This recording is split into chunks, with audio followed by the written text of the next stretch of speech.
Bonjour et bienvenue, j'espère que vous allez bien. Aujourd'hui on se retrouve pour une nouvelle vidéo d'un nouvel outil qu'on a acheté pour MGF qui concerne le stockage.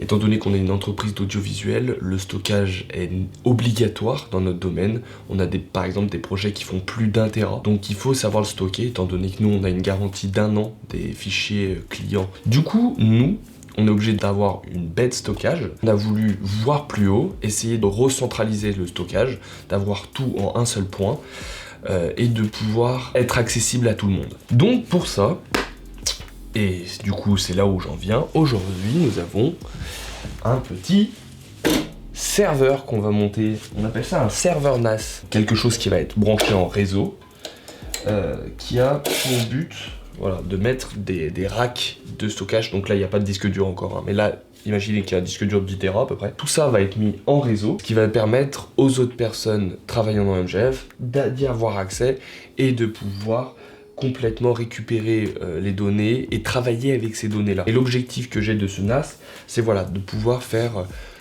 du montage à partir de fichiers qui sont ici. Donc pour ça, évidemment, il nous faut de la bande passante en blinde, il nous faut des profils d'encodage en blinde, et il nous faut une bonne ressource matérielle afin que l'entièreté des rushs soit lisible à distance. Je vais essayer de clarifier tout ça, parce que peut-être qu'il y en a qui le voient un peu comme du charabia. Pour faire simple, on va essayer de la faire un petit peu plus simple pour ceux qui n'ont pas tout compris. C'est un ordinateur, comme un deuxième ordinateur par exemple, de bureautique, qu'on met à part, avec beaucoup de capacité de stockage, qui est branché en réseau, et qui nous permet d'y accéder à distance. Voilà, c'est un résumé plutôt cool. Donc pour ce faire, on voulait pas acheter des NAS déjà faits, où on met juste des trucs. Nous on avait besoin de beaucoup de capacité de stockage en même temps, donc on a besoin de beaucoup de disques branchés directement. Donc on est parti sur quelque chose de DIY, et c'est un peu ce que j'aime, ce qu'on aime. On aime l'informatique, du coup on a lié les deux. Du coup aujourd'hui on se retrouve avec on appelle ça un rack de bête serveur NAS. Mais on va commencer. Hein.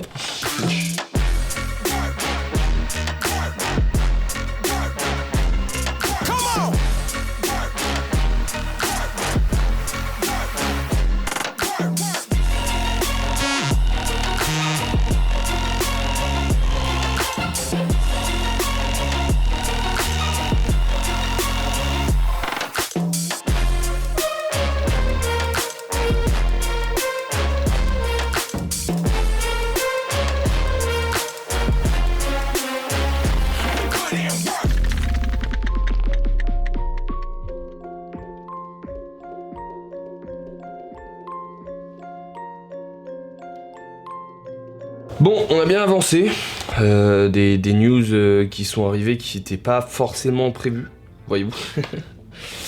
Bref, vous regardez bien, vous allez voir tout de suite le problème, là.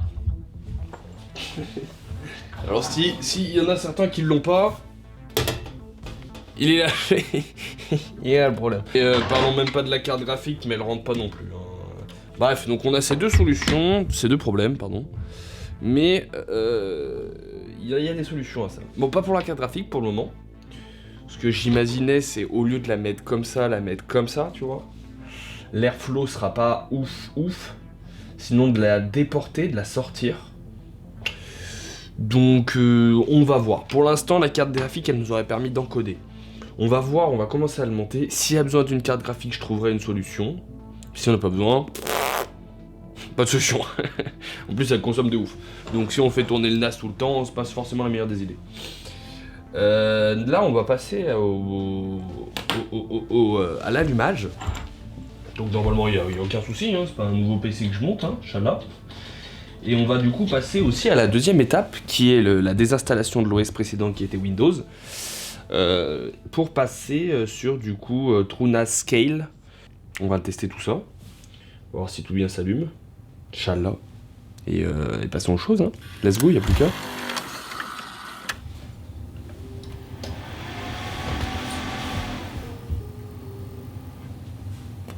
Pour l'instant, il y a tout qui tourne. En fait, non. Un petit allumage de tout. Un petit éteignage de tout aussi. On va tester en vif, parce que là j'ai l'impression.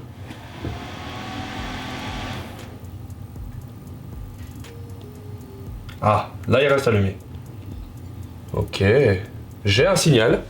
Donc c'est ce que j'avais peur. J'avais peur que le processeur, j'ai un peu oublié ce que c'était comme processeur, n'avait pas la capacité de sortir du graphique, mais au final si. Du coup très content. Si à mes souvenirs c'était un i5. À voir ce qu'il a dans le bidon. Hein. Maintenant, on va directement coder un petit peu. C'est-à-dire qu'on va supprimer l'OS Windows actuel, l'OS actuel. Et du coup là on va partir un peu en phase de codage. L'équipe. Avec la joie et la bonne humeur. Ça fait 3 heures, je suis sur le truc déjà. Je suis là en mode, ah, il y a 4 soucis évidents. Ah t'es con. Bon, on a bien avancé. Du coup là, on vient juste à l'instant de désinstaller Windows.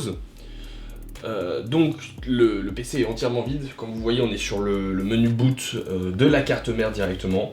Et c'est là où maintenant on va installer TrueNAS. TrueNAS, voilà, je vous en ai pas parlé encore, mais TrueNAS en gros c'est un OS d'exploitation pour les serveurs NAS et qui a des capacités vraiment très intéressantes de gestion d'IP, de gestion de réseau, de gestion des applications, etc. qui permettent d'améliorer le serveur tout simplement. Donc ça on va y passer dès maintenant, on va finir l'installation de ça. Et après, on aura presque fini, hein, pour aujourd'hui, évidemment. Il ne restera donc plus qu'à rentrer les racks, donc les racks disques que je vous avais montré tout à l'heure. Donc les disques, caler les disques dedans, les brancher, et après, configurer l'entièreté de l'OS, mais ça, sans le disque, c'est pas possible. Et bien sûr, mettre l'alimentation, changer le ventirad. J'ai oublié de blaze. Changer le ventirad, parce que là vous voyez bien il est trop gros, et trouver une solution pour la carte graphique. Le dernier problème qu'on a ici, c'est essayer de comprendre quelles sont les sorties qu'il y a là, et comment les brancher en SATA par la suite. Parce que je ne connais pas encore ce branchement. Donc je vais regarder sur internet, jusqu'à que Chala je le trouve. Voilà. On remercie Gabriel qui est arrivé. Bonjour Gabriel. Bonjour. Qui cadre mieux cette vidéo. Sans plus tarder, passons à l'action et arrêtons les belles paroles. Et oui. Et oui, faut arrêter de parler. Ok, je suis à l'heure actuelle en train de m'infiltrer à l'intérieur du FBI. Vous pouvez voir là le pourcentage en grandement... Non, c'est faux, tu fais mise à jour. Oui. Oui. Ah, attention. Performance post running, autotune, setup, authentification, upgrading database, configuration serial port. Ça avance.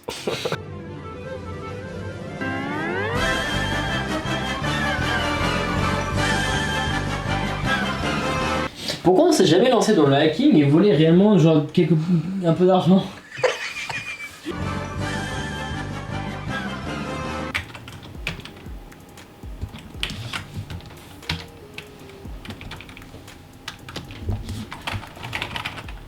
Oh. Je suis un informaticien. Je sais pas ce qui se passe. Ah.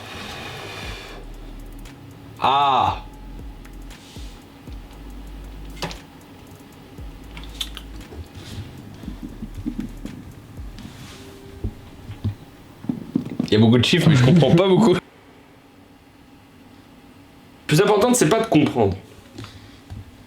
C'est que ça marche à la fin. Donc là ce qu'on est en train de faire c'est qu'avec un réseau local, étant donné que là on est en réseau local, j'arrive à accéder au NAS. Et du coup je peux le contrôler à distance. J'ai oublié mon mot de passe. MGF 3. Pourquoi il marche pas? Sérieux? Oui. On est à la fin de cette journée, day one.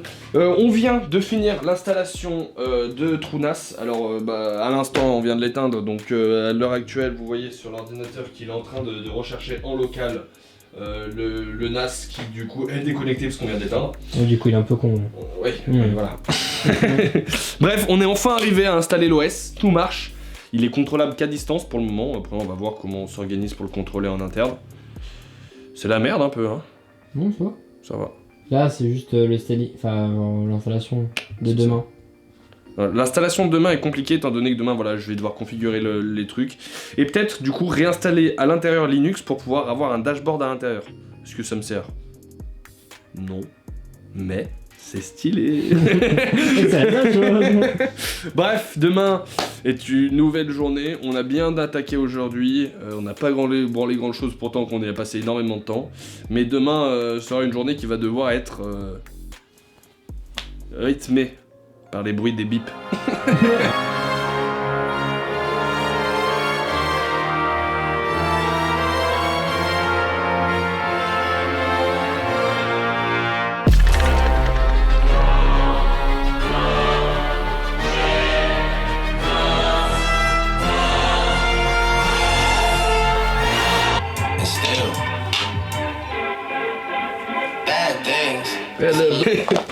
Bon, on a tout démonté.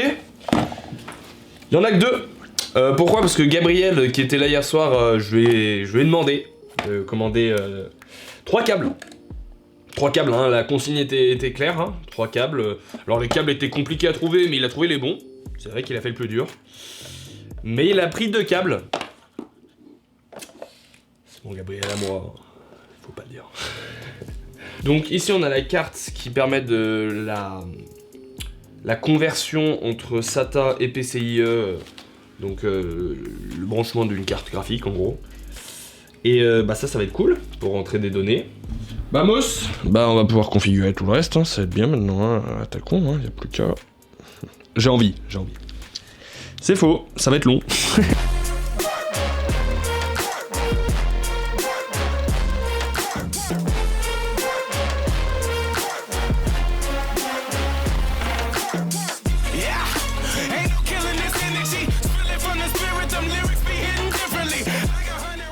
C'est pas ça qui est dangereux. C'est ça. Ah ouais, c'est plus l'intérieur, ouais. C'est ça qui est très très dangereux. Parce qu'en fait, c'est plein de petites barrettes. Ouais, c'est ça, plein de petits pins levés. Et si t'es en juste couche 1 et qui est plus en contact avec les pins en dessous, ouais. T'as plus le processeur. Un seul et ça nique tout, quoi. Ouais. Donc ça, c'est un bloc GPU. Un bloc de refroidissement GPU, comme ça. C'est exactement le même. Sauf que lui, il est plus petit. Voilà. Et le ventilo est mieux aussi. C'est un ventilo de chez la marque des autres ventilos qui vont être là. Je sais pas quoi là. Noctua. Et oui, on prépare nos vidéos avant. Ah bon là, vraiment pas. Donc là c'est des Noctua et ils sont réputés pour être très vachement silencieux.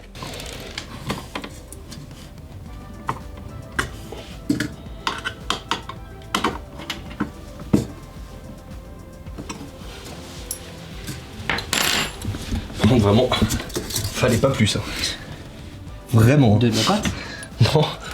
Non, de hauteur. Ça va vraiment, limite. Non, on ferme, mais faut pas. Regardez, plus. cette personne est très confiante. Ça va pas fermer. Le serveur est en train de tourner, tous les éléments marchent. Cette personne est très peu confiante sur ce qu'elle voit.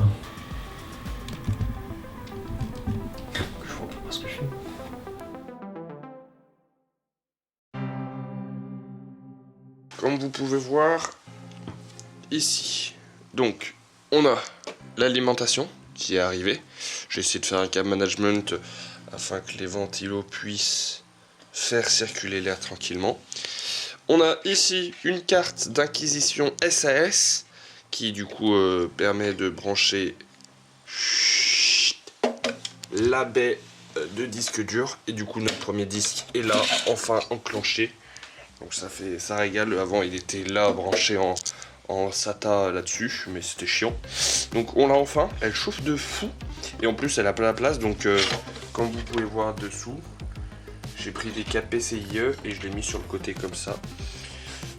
Ça permet d'avoir quand même de l'air qui rentre des ventilos là et qui vient de souffler directement à l'extérieur. Le ventirad qui permet de souffler en extérieur l'air. Donc j'ai coupé la plaque à peu près pile dessus, hein. On a le ventilo qui sort et histoire d'avoir évité de la poussière, on met un petit truc que j'avais récupéré sur mon ancien PC démonté là. Bref, comme ça respire, c'est clean. La lime fait un boucan de salope alors que je l'ai acheté, je sais pas, peut-être pour 100 balles de ventilo qui font pas de bruit. Donc j'ai un peu les morts. Après c'est une lime de serveur, en vrai il fallait s'y attendre. J'ai pas réfléchi. Niveau configuration aussi, j'avais configuré du coup le NAS que j'avais mis en réseau local et que je peux accéder moi via mon PC pour poser des documents dessus. On a une vitesse relative à 200 MO secondes d'écriture. Donc c'est relativement cool, même si c'est pas énorme, c'est bien. Après oui, j'ai géré du coup un VPN. J'ai installé un VPN dessus afin que l'équipe puisse à distance y accéder. L'équipe, let's go. On remonte ça et on est parti.